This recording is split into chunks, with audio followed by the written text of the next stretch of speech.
Salut à toi et bienvenue dans cette nouvelle vidéo. Aujourd'hui je réponds à une question qu'une élève m'a posée.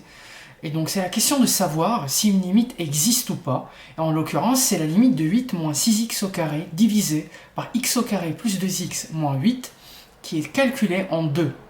Donc je vais revenir dans cette vidéo sur la notion de limite, de l'existence d'une limite en un nombre.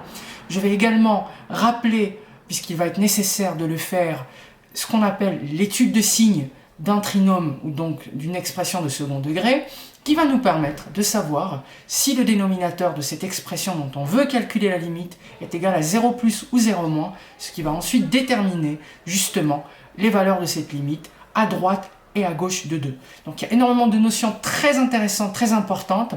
C'est une question de piège qui peut paraître simple, mais dont la solution est un petit peu subtile puisqu'il va falloir faire une étude de chaque côté de 2. Donc n'hésite pas à regarder la vidéo jusqu'au bout, n'hésite pas à mettre sur pause si tu as envie de faire l'exercice par toi-même et me dire en commentaire si tu as trouvé le bon résultat. N'hésite pas à regarder la vidéo jusqu'au bout pour voir ma correction complète. N'hésite pas à t'abonner à cette chaîne, à activer la cloche pour être prévenu des prochaines vidéos qui sortent assez régulièrement. J'ai du contenu exclusif qui va sortir. N'hésite pas également à me suivre sur les réseaux sociaux, essentiellement Instagram et Facebook, pour avoir des informations sur mes actualités, mes conseils, etc. Et donc on va commencer à résoudre cet exercice. Donc, la limite qu'on doit ici calculer ou dire si elle existe ou pas, c'est la limite suivante. C'est la limite de 8 moins 6x au carré divisé par x carré plus 2x moins 8.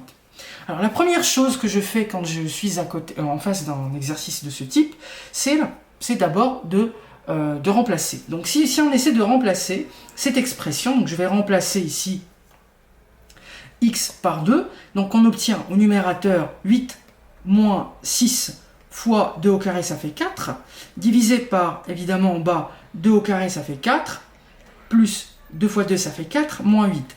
Donc, c'est comme si j'allais avoir, donc 8 moins 6 fois 4, ça fait 24, et 8 moins 24, ça nous fait moins 16, d'accord ?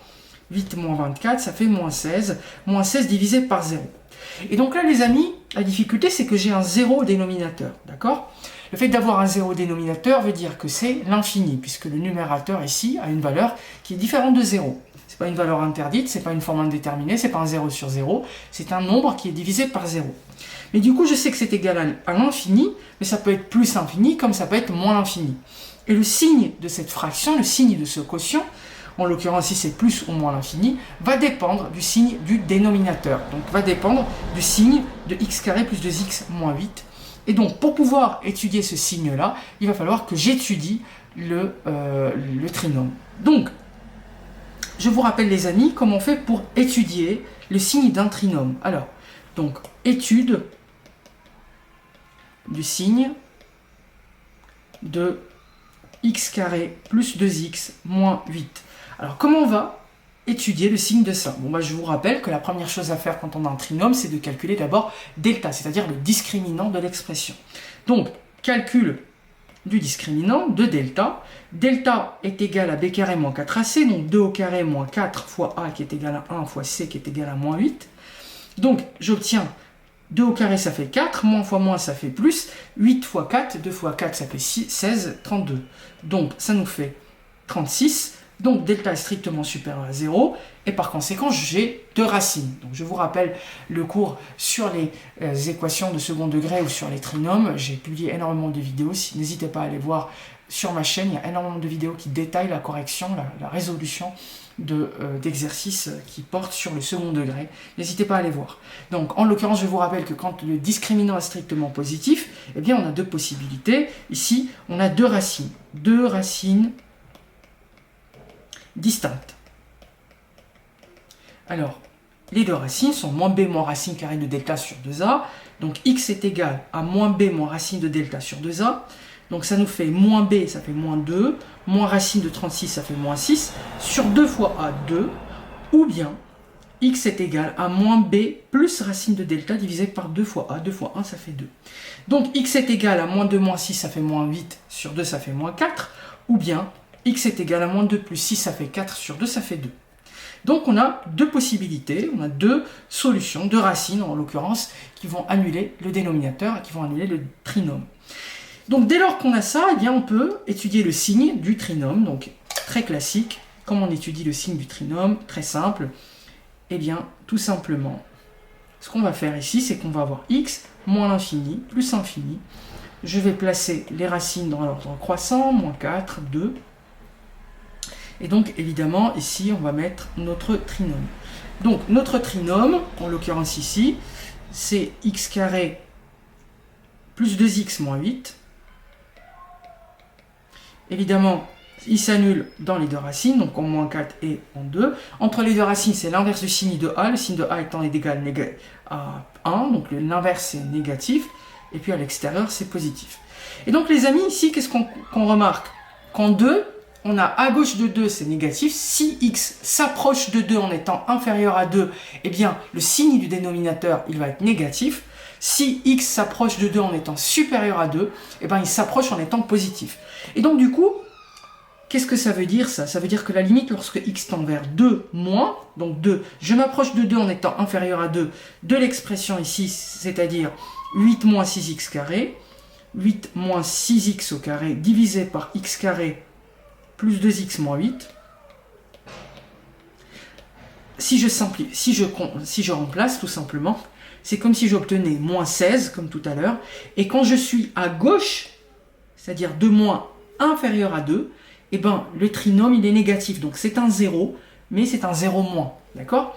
Et donc dans ce cas, je vais avoir moins 16 sur 0 moins, ça fait plus l'infini, d'accord? Parce que c'est comme si je divisais un négatif sur un négatif, ça fait positif, d'accord? Et je sais que quand je divise par 0, j'obtiens l'infini, donc c'est un plus infini ici.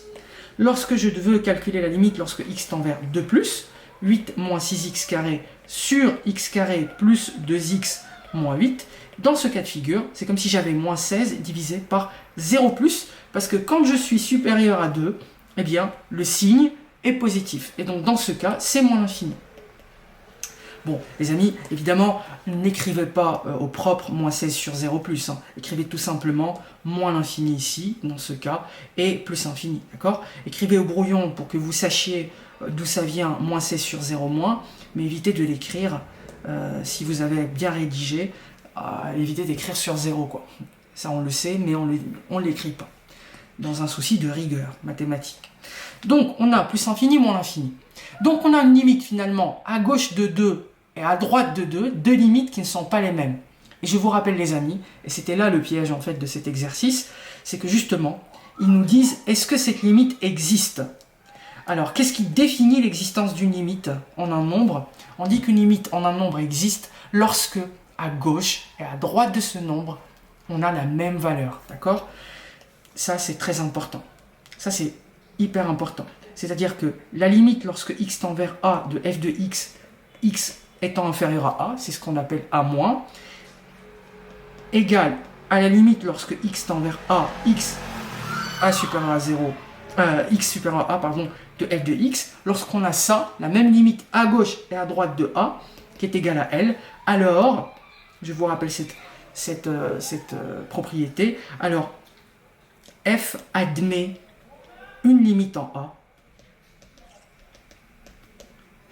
et je peux écrire tout simplement, plutôt que d'écrire à gauche et à droite, puisque c'est la même limite, tout simplement, la limite lorsque x tend vers a, de f de x égale à L, qui est la limite que j'obtiens, qui est similaire à gauche et à droite.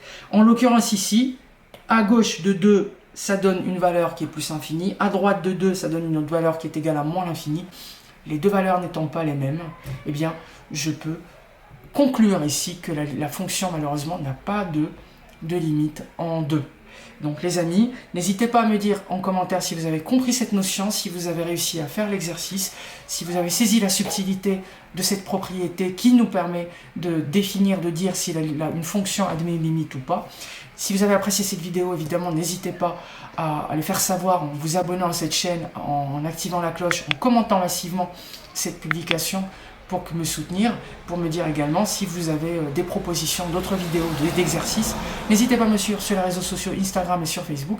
Et je vous dis les amis, à tout de suite dans une prochaine vidéo sur ma chaîne.